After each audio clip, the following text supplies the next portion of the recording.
Mula, I'm DJ Toro. Join me every Monday to Thursday, 7 until midnight. The premium classics on Gold FM, only the classic hits.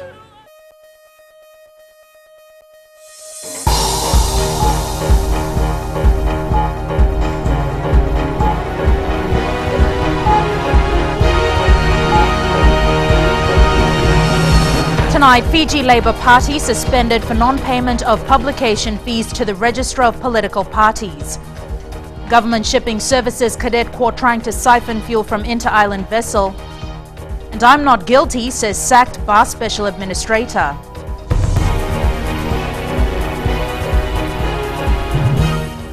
Good evening, I'm Jackie Spate and you're watching FBC News. The Fiji Labor Party has been temporarily suspended for refusing to comply with a key financial requirement of the political party's decree. A government statement says the FLP was required to pay about $6,300 to the Registrar's Office for the publication of its Declaration of Assets and Liabilities. Mohammed Saneem, the Registrar for Political Parties, says this seems to have been a deliberate decision by FLP leadership to not abide by the decree, and it's up to them to remedy the breach. During the suspension, the FLP can't operate as a political party. The FLP has 60 days to pay or face deregistration as a political party. The Social Democratic Liberal Party and the National Federation Party have met the payment deadline. FLP leader Mahendra Chaudhry could not be reached for a comment. The government shipping services will be discharging one of its cadets after he was caught stealing fuel from the government boat MV Rongovoka in Suva last Saturday. Director GSS Ilisoni Tuimambualau says the cadet swam from the Narayan jetty to the MV Rongovoka berthed at the government shipping jetty. The cadet pumped fuel from the vessel and loaded it onto a small punt. A security guard caught the cadet as he tried to make his way to shore. Tuimambualau says the cadet was taken in for questioning yesterday, but GSS has withdrawn its complaint since the cadet is young and is a first offender. He says police have been advised that the cadet will be discharged from the GSS. The government shipping services need as many as 10 new vessels to maintain services to the maritime zone. As Api Salome Dokar reports, with its current fleet, the GSS is unable to meet the deadline needs of Fijians on outer islands. The government shipping services is mandated to serve the Lau Group, Lomaiviti, Kandavu, Rotuma and the Asawas, hundreds of kilometers across Fiji waters. We have only 4 vessels that are operating, but the demand that is out there in the islands is far greater than the amount of vessels that we have. It would be nice to see that each province have at least 2 vessels servicing the province. People in remote islands have often complained about poor services and supplies running out. However, finding new boats isn't as easy as it sounds. It's not really a delay in getting vessels. It's just that the amount of vessels that is out there and that is available overseas. We have to visit a few countries in order to get the right type of vessel that suit our purpose in here. To make matters worse, 2 of the 4 boats, a new tugboat, the Nrendonundua and the MV Ilelovatu, are going in for repairs. The dry dock has the capacity to take both the tug and the Ilelovatu up at one time. And they will do simultaneous repair on both vessels so that they can both come down at the same time and then be in operation as well. The government shipping services is now planning to buy a landing craft next year. The government plans to purchase a new vessel every year until there are enough to maintain a steady service for outer islands. Api Salome Dokar, FBC News. It's now 26 days since Suva businessman Krishna Swami Naidu and his employee Ella Joan Blakelock went missing. While police have been searching for the two all across Viti Levu, Swami's family is clinging to hope that he'll come back home. Chanel Sivan spoke to his wife and son about the disappearance. Please come back home because there's no one. He's the only person we rely on. He's everything to us. This is what Krishna Swami's wife Akashni had to say, praying that he's safe and well. Naidu runs a graphic designs business, Capture Fiji, and has two sons, 9-year-old Rishabh and Vihan, who is 2. He told me before he's gonna come back and he's gonna buy a house for us. I believe that he's somewhere out working. I'm still waiting for him to come back. Swami and Blakelock left for a business trip to Lautoka on the 21st of June and were last seen that same evening in Field 40. They left Suva in a yellow Hyundai Accent registration FG762 to take measurements of 3 billboards along the Queen's Highway. I feel he's in problem, he's in trouble. He can't make it. Naidu was last seen wearing dark brown long sleeve shirt and black pants, while Ella was wearing light brown trousers and light colored t-shirt. I like to say to my father that I want him back and we need him back. Almost a month later, police have found no trace of the 2 people and the vehicle they were using. They have even searched the areas where the car could have gone off-road in an accident. Their disappearance has brought about many questions. Where are they? What could have happened to them? Why aren't they resurfacing? This and many other mysteries that the police are trying to find answers to. All that Swami's family and that of Ella Blakes can do is wait and hope. Shanal Shivan, FBC News. Ousted Bar Special Administrator Arum Prasad has denied allegations that he abused his position for personal gains. Last week, Acting Minister for Local Government Said Qayyum intervened on behalf of Fijians in the Klopkot squatter settlement in Bar, who were victims of Prasad's aggressive threats to illegally cut off their water and electricity and were not properly consulted regarding resettlement.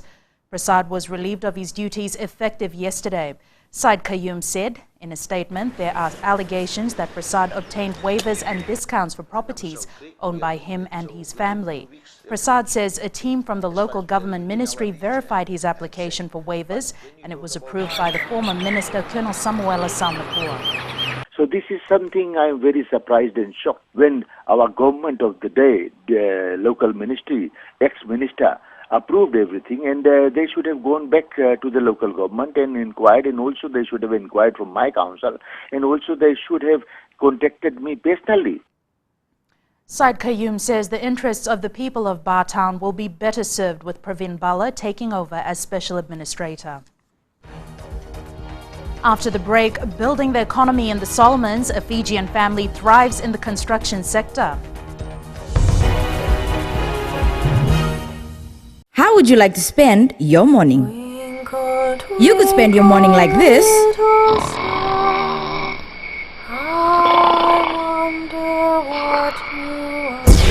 Or you could spend it like this.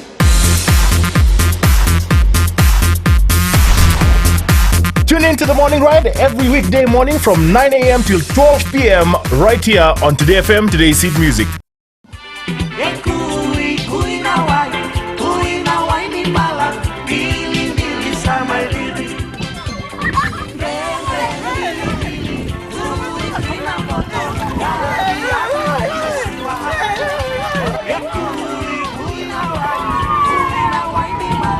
Nimula, methango nimilote na isoro tambua. Nama kia uminarua kina ona na via kavi moniti kina wakarambuka.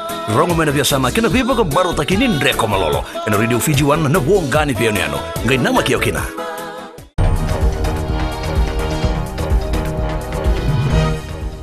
Welcome back. You're watching FBC News. All international soccer player transfers to Fiji will be closely monitored by the Immigration Department. Director Immigration Nemani Vuniwanga says football associations do fulfill requirements needed to get overseas players in. However, what these players go through once they arrive is of concern to the Immigration Department. 3 Nigerians who played for Nandronga in the Fiji Fact are currently in the care of the Immigration Department. From the statements that have been submitted to us, that some of these the players that are currently in the country, they've been ill-treated. So it is just allowing us to keep a close tab on all these foreign players that are coming into the country. The Criminal Investigations Department is now investigating. The Labour Ministry is examining the relationship between employer and employees. A tripartite forum is now reviewing laws that govern in particular area of good faith. Relations between employers and employees in Fiji in general aren't as good as one might expect. The relationship is blooming. However, we need to make some changes and amendments in the law to boost this or enhance this employment relationship in the workplace.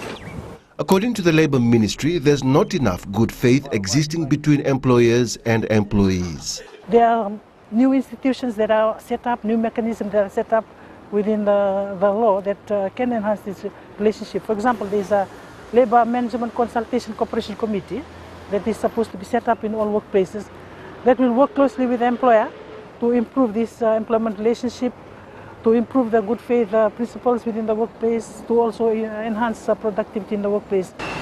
One other issue the review is looking at is improving the functions of Occupational Health and Safety Committee in workplaces. For the workers and the employee to be confident with the setup of the OHS committee. This is one of the downfall in the OHS. The effectiveness of the committee will also bring productivity in the workplace, also to reduce the number of accidents in the workplace. That also can create employment. The employer will be able to save money and create other employments. Other aspects of the labour laws are also being examined, and the Labour Ministry is confident that the review of the provisions will improve labour issues from what it is now. Mikalonga, FBC News. The death of an elderly Malele Tavua woman remains under investigation. Her body was found in a pool of blood at her home by a neighbour yesterday. Tavua police are questioning a man they hope can help provide more information about a suspect sought in relation to the alleged murder. The National Union of Public Workers is concerned for the welfare of its members, with many of them having been made redundant. At its AGM over the weekend, the union had only half the usual turnout. Shireen Lanta reports.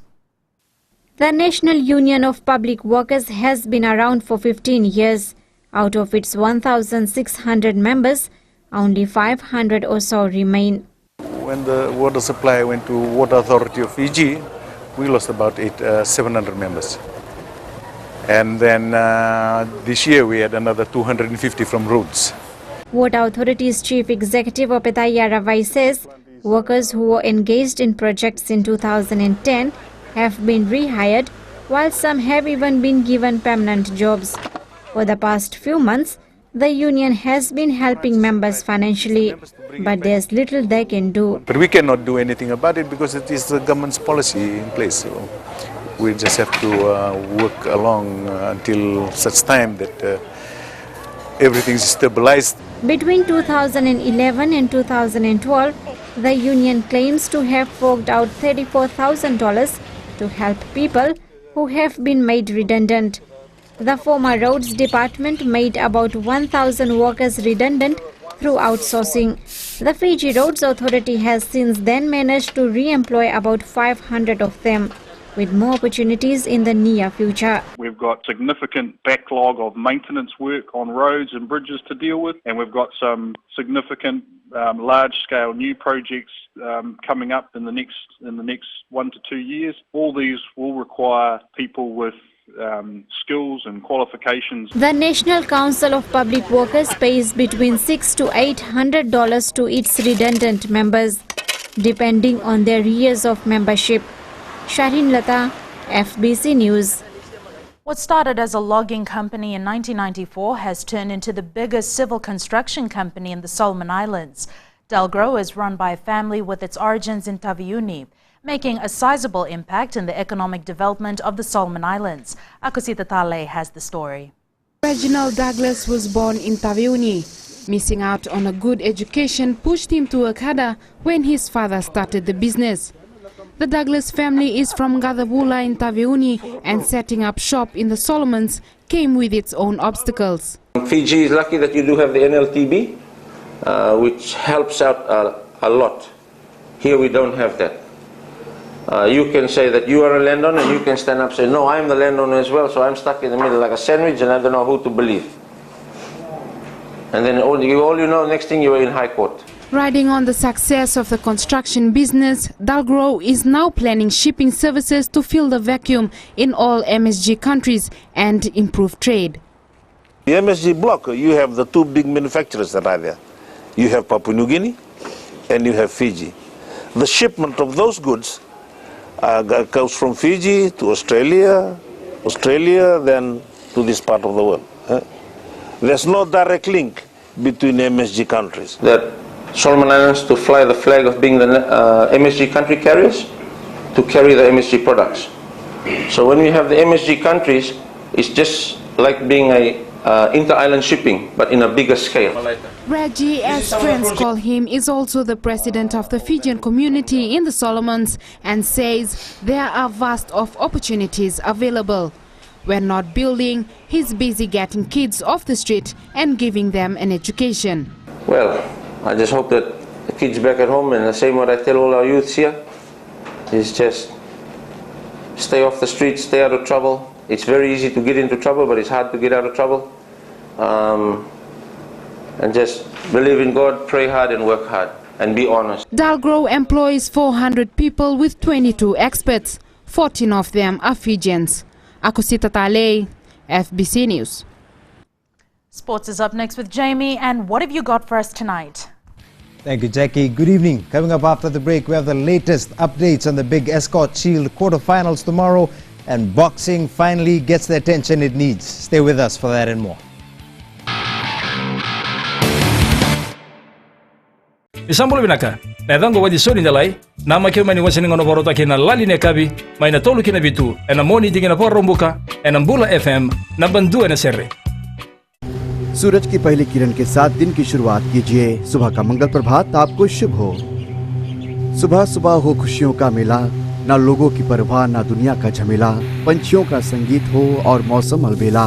मुबारक हो आपको ये खूबसूरत सवेरा। हर सोमवार से लेकर शुक्रवार तक सुबह 6 से लेकर 9 बजे तक शामिल रहें रेडियो फिजी 2 पर हम सफर में रविंद्र सिंह के साथ।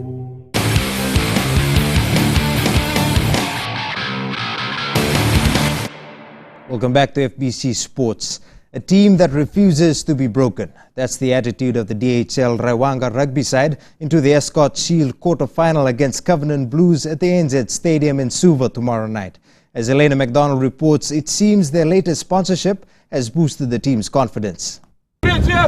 It's been 9 years since Raiwanga last won the Escort Shield, and tomorrow will be their chance to start work on changing that. The game against Covenant, I think it will be tough, and we do not underestimate Covenant.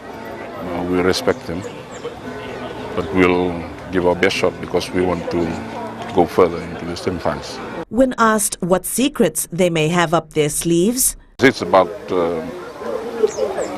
playing to the rhythm of the game, and how the game is played today is in conjunction with how you play well with the law. And I think the discipline side will win. Meanwhile, there was another reason to smile ahead of tomorrow's crucial encounter. Sponsorship from DHL proved more than timely for preparations, the players, and even the Raiwanga clubhouse. The boys are ready, and to have DHL today, bringing our new equipments and some other equipments that, especially the boots, it will certainly help the boys in their quest for the quarterfinals tomorrow. The Raiwanga Rugby Club, and especially the area, has undergone some major transformations, and because of it, 2013 is expected to be their year to shine again. Elena McDonald, FBC Sports. Fiji could see itself get back into the world amateur boxing scene after talks between the Boxing Commission and FBCTV appear to have solved an impasse. FBCTV, under the guidance of Vidya Lakan, had failed to recognize the Boxing Commission and stopped endorsing it to the International Amateur Boxing Association. Shalvin Chand has more. The Boxing Commission of Fiji believes initial meetings with FBCTV have been more fruitful. Without FBCTV's endorsement to IBA, amateur boxers will not be able to fight in regional and international events. Very fruitful meeting with Pio Bosco Tiko Suva, he will now present his report to the president and of Fasanok Red Sandy and of course the board of Fasanok. Unlike last time, according to the commission, both parties held open discussions which could see the sport flourish once again. Fasanok and Boxing Commission were able to sit together, which is something that was not possible before, and dialogue and have discussions on a way forward for amateur boxing in the country. And we are very grateful to Fasanok and to Pio Bosco Tikoisuva, who's the vice president and under which portfolio amateur boxing comes under. Fasanok, under new president Reginald Sunday, has shared the sports ministry's view of taking boxers to the Olympic Games. It's now been almost 2 years without any amateur bouts, and with talks going through, an amateur bout could be on its way next month. Shalvin Chand, FBC Sports. The Nandi football side is on a 2-match losing streak in the Fiji Sun GP Batteries National League. Since lifting the Fiji FAC title, the side has lost first place in the league and is now in danger of missing out on the OFC Champions League. As Inder Singh reports, the Nandi officials are keeping fingers crossed things work out for them. In comes Sanda smiling through. Champions a month back, in the doldrums recently. The Nandi football side needs to get its acts together, and team management are not giving up hopes of a grand finish. I think the people of Nandi should be proud of Nandi team, what we did in the Fiji FAC. Don't think that we have lost 2 games, that Nandi is out. Nandi will be coming in full force against Navwa this week, and we'll try our best to win the game against Navwa to keep the chances of our life. The side has been missing a number of players in recent matches, the most notable being skipper and goalkeeper Ben Amino, and Gounder says this is set to continue against Navwa this weekend. We are resting our players who are injured in the Fiji FAC. We are resting them for the rest of the game, and he'll be in the team in the Battle of Giants. Nandi started the league season on a high and now face a fight to nail down a top 2 finish. The murky waters should become clearer after this weekend's games. The green machine needs to up its gear this weekend, and who knows what the possibilities could be after that. Inder Singh, FBC Sports. Cricket Fiji will play host to Australia's oldest and largest sporting club, the Melbourne Cricket Club, next month. The 14-member Australian side will play a series of matches at the Central College grounds in Lautoka. Cricket Fiji's under-19 and under-23 sides will face the cricketing force, as well as a team representing Nandi's Nakavu Cricket Club.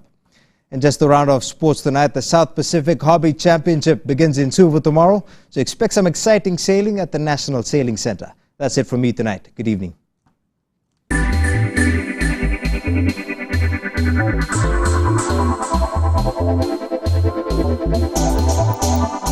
30 women from Wailoko at Sambeto and Nandi have become beauticians after the Pacific Islands private sector organization paid for them to go to beauty school.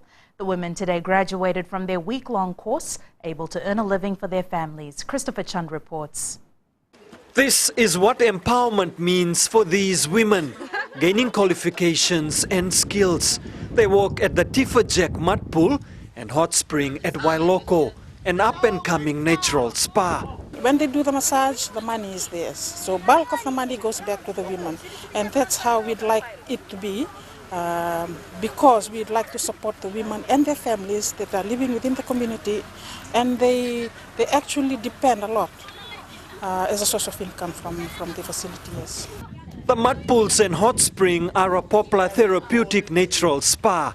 Tourists are attracted to the natural beautification, while the sulfur in the hot springs is believed to have healing properties. They submitted the application to us in the early May, and we assessed that, and that was approved.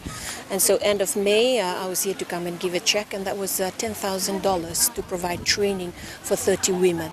They are able to offer massages and other beauty treatments, and the impact of their training is already bearing fruit. The business had really gone up. Just in terms of massage, income has doubled, and that's great. And I'm very proud of the achievement today. The development of these women will go a long way in not only building this tourist business, but their own careers. Christopher Chand, FBC News.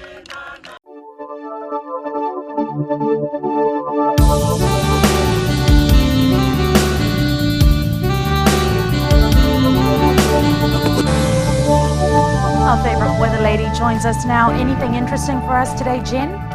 Not really, Jackie. Weather conditions were quite straightforward today. Clouds and rain in the usual places with lovely sunshine in other parts of the country. Crossing over the temperatures now, and the hidden paradise is a cold 24 degrees. Suva's at 25, but it's worth noting that earlier on in the day, it had dropped to as low as 20. Lautoka had the highest, a nice warm 31 degrees. Lambasa and the west will experience fine conditions again tomorrow. Savu and the capital, it's another case of cloudy periods and brief showers. A strong wind warning remains in force for all Fiji waters, and there'll also be moderate southeast swells. Dombia Island in the Ringgold Isles is where we're visiting tonight. Located northeast of Vanuatu, this was taken by Meli Roko Takala. Cheers, Meli. Pure serenity is all I think of when I look at this picture. That's weather. Thanks so much for the company. Until the next photo, stay safe and stay smiling. Thanks so much for that, Genevieve. The headlines once again. Fiji Labor Party suspended for non-payment of publication fees to the Register of Political Parties. Government Shipping Services cadet caught trying to siphon fuel from inter-island vessel, and sacked Bar Special Administrator Arum Prasad says he's not guilty of abuse of office allegations. Time for the opinion poll question, and we ask, is Fiji emerging as a Melanesian spearhead group leader? You can answer on our website www.fbc.com.fj. Remember to send us newsworthy pictures and videos. Email citizenseyes@fbc.com.fj. That's your Tuesday night news. Until tomorrow, good night.